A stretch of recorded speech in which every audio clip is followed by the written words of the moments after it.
আসসালামু আলাইকুম।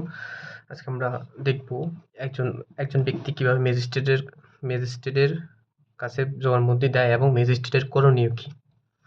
প্রথমত ফৌজদারি কার্যবিধির সেকশন ২০০ ধারা অনুযায়ী একজন ম্যাজিস্ট্রেট সাক্ষী, ফরিয়াদি এবং সাক্ষীদের জবানবন্দি গ্রহণ করবেন ২০০ ধারা অনুযায়ী।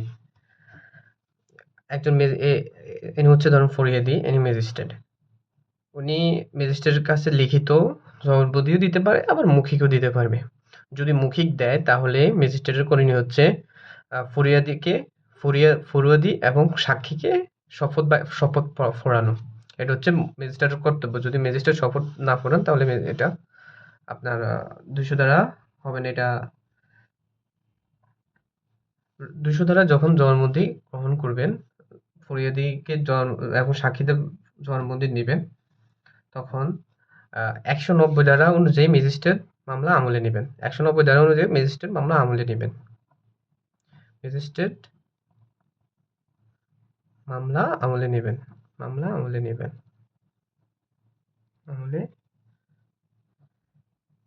নেবেন।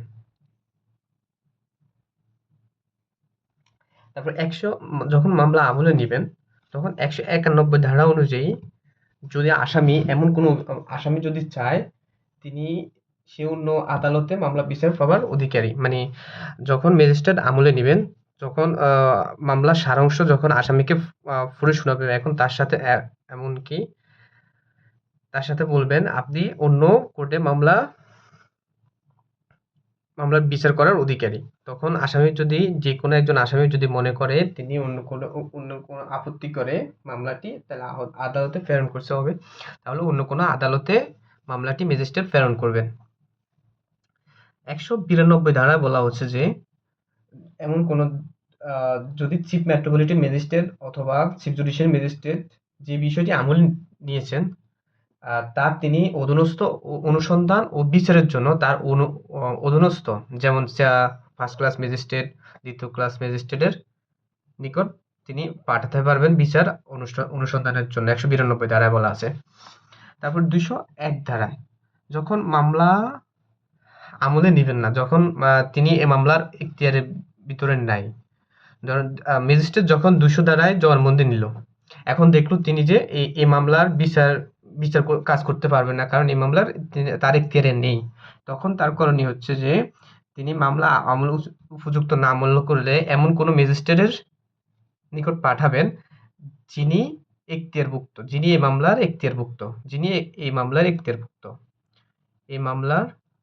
এখতিয়ারভুক্ত।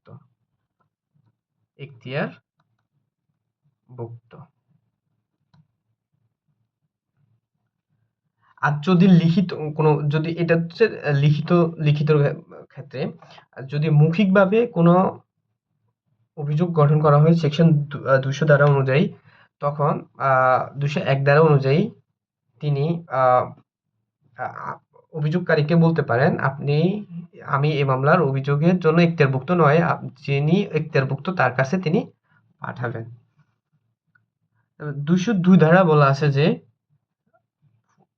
পরোয়ানা ইস্যু এবং স্থগিত। ২০২ ধারায় এখানে বলা হচ্ছে যে যখন ২০২ ধারায় কোনো ম্যাজিস্ট্রেট, যিনি এখতিয়ারভুক্ত ম্যাজিস্ট্রেট হতে হবে, যদি ২০২ ধারায় অভিযোগ গঠন করার পরে তিনি এখতিয়ারভুক্ত ম্যাজিস্ট্রেট যদি তিনি এখতিয়ারভুক্ত হন, অথবা ১৯২ ধারা অনুযায়ী যে মামলাটা স্থানান্তর করা হয়েছে যে ম্যাজিস্ট্রেটের কাছে, তিনি যদি মনে করেন তিনি মামলার পরোয়ানা ইস্যু ও করতে পারবেন, আবার স্থগিতও করতে পারবেন। পরোয়ানা ইস্যু এবং স্থগিত বা স্থগিত রাখা। বলা হচ্ছে যে নালিশি দরখাস্ত গ্রহণকারী নালিশকারীকে পরীক্ষা করা একজন ম্যাজিস্ট্রেটের বাধ্যতামূলক, কিন্তু ইনি পরোয়ানা ইস্যু স্থগিত রাখতে পারবেন না যদি ২০০ ধারায় যদি তিনি জবানবন্দি না নেন। যদি এমন হতে পারে তিনি ২০০ ধারা জবানবন্দি নেন নাই, কিন্তু পরোয়ানা ইস্যু স্থগিত রাখছেন, তাহলে এটা হবে না। মানে একটা নালিশি মামলায় ২০০ ধারায় পরীক্ষা করা এটা একজন ম্যাজিস্ট্রেটের জন্য বাধ্যতামূলক। 203 ধারা বলা হচ্ছে যে 203 ধারা বলা হচ্ছে যে নালিশ খারিজ কখন নালিশ খারিজ হয়, কখন নালিশ খারিজ হয়। এখানে দুইটি বিষয় করতে পারে। ম্যাজিস্ট্রেট 200 ধারা প্রদত্ত অভিযোগের বিবৃতি এবং 202 ধারার অধীনে অনুসন্ধান বা তদন্তের ফলাফলের মাধ্যমে নালিশ খারিজ করতে পারেন। 200 ধারার বিবৃতির মাধ্যমে 200 ধারার বিবৃতির মাধ্যমে যখন 200 ধারা যদি কোনো ম্যাজিস্ট্রেট সাক্ষ্য নেন, যখন দেখেন যে এই অভিযোগটি ভিত্তিহীন বা অভিযোগের কোনো সত্যতা নাই, আনরিজনেবল, ধরেন কোনো একটা সাধারণ মারামারি, থাপ্পড়ের মারামারির জন্য বিচার নিয়ে আসছে, তখন আদালত এটা খারিজ করে দিবেন। আবার 202 ধারায় 203 ধারা অনুযায়ী যদি 202 ধারা অনুযায়ী যদি আসামি যখন ম্যাজিস্ট্রেট অনুসন্ধান করবেন, পুলিশ দ্বারা অনুসন্ধান বা নিজের ইখতিয়ারভুক্ত কোনো ক্ষমতাপ্রাপ্ত কোনো ব্যক্তির দ্বারা যদি অনুসন্ধান চালান, যদি তিনি প্রতীয়মান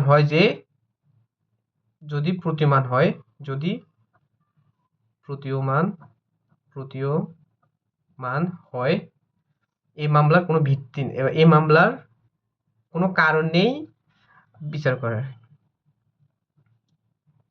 মামলা ভিত্তিহীন যদি কোনো সত্যতা খুঁজে না পাওয়া যায়, এক কথায় যদি কোনো সত্যতা খুঁজে না পাওয়া যায়, 202 ধারা যেই অনুসন্ধান করবে।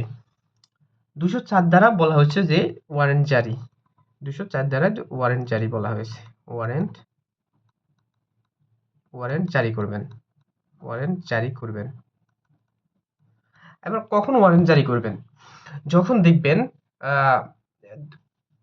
যখন 202 ধারায় যখন কোনো অনুসন্ধানের মাধ্যমে যদি কোনো কিছু সত্যতা পাওয়া যায়, তাহলে দ্বিতীয়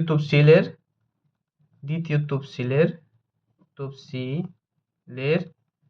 4 নাম্বার কলাম অনুযায়ী 4 নাম্বার কলাম অনুযায়ী একজন ম্যাজিস্ট্রেট আসামিকে সমন অথবা ওয়ারেন্ট দিবেন। সমন এবং ওয়ারেন্ট, ম্যাজিস্ট্রেট সমন এবং ওয়ারেন্ট দিবেন না কখন ওয়ারেন্ট দিবেন না, কখন সমন এবং ওয়ারেন্ট দিবে না,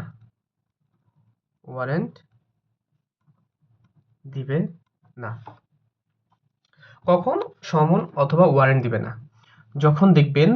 যখন দেখবে কোনো বাংলাদেশের আইন অনুযায়ী ওয়ারেন্টের মানে যে ওয়ারেন্টটা জারি হয়েছে বা সমনটা জারি হয়েছে তার ফি পরিশোধ না করলে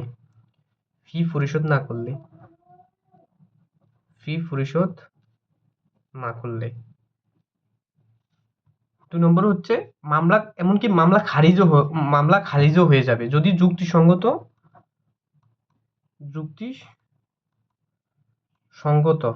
সময়ে যদি ফি পরিশোধ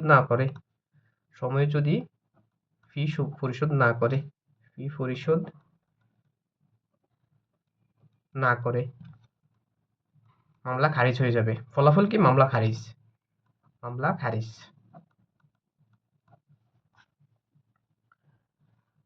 তারপর আপনার 205 এর ঘ বলা আছে, 205 ঘ, এখানে বলা আছে যে যদি কোনো ম্যাজিস্ট্রেট একমাত্র দায়রা আদালত কর্তৃক বিচার্য মামলা সে আদালতে প্রেরণ করবেন। যদি ম্যাজিস্ট্রেট মনে করেন এই মামলাটি একমাত্র বিচার কাজ করতে পারবেন দায়রা আদালত, তখন মামলাটি দায়রা আদালতে প্রেরণ করবেন।